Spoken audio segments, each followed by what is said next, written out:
यो सुरुङ युगको सुरुवात चाहिँ जे होस् केपी ओलीको पालामा भयो होइन। अब आउने प्रधानमन्त्रीले पनि यस्तो कन्सेप्ट ल्याउनु होइन। झन् अब केपी ओलीको इन्जिनियर थिएनन् र पनि यो कन्सेप्ट ल्याउनु हो केपी ओलीले भनेदेखि अब त झन् इन्जिनियर हुनुहुन्छ होइन। अब अहिले अब हामीले के भन्नु अरू त होइन। अब यो यसको श्रेय चाहिँ अब अस्ति एउटा दुःखको कुरो अब हजुरहरूले भन्न मिल्दैन है, हामीले चाहिँ भन्नु पर्यो।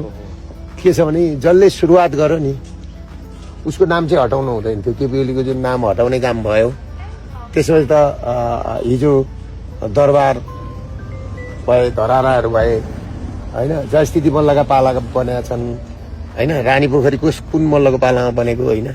ती भनेका यी भनेको ऐतिहासिक चिज हो। नै त अब त पृथ्वी रहेछौँ रहने चिज हुन् नि त, नेपाल रहेछौँ रहने चिज हुन्। यी संरचनाको फलानु भनेर रिस गरेर त्यसरी गर्नु राम्रो कुरा होइन। अरू मुद्दा राजनीतिक मुद्दामा इस्यु हुन्छ क्या, इस्युमा हामी डिबेट गरौँ होइन। इस्युमा हामीले डिबेट गर्ने हो। तर यस्तो कुरामा जुन सुरुवातको कुरामा जुन नाम लेखेको थियो त्यो चाहिँ ठुलो अपराध हो, त्यो हटाउनु चाहिँ। ल हस्, तपाईँहरू सबैलाई धन्यवाद है, सबैलाई धन्यवाद छ है। हस् ल त्यही चाहिँ ठुलो कुरो हो। त्यसको जिम्मेवारी तपाईँले पाउनु भएको छ, अझ खुसी लाग्यो। हस् हस्, केही पर पनि सम्झिनुहोस्।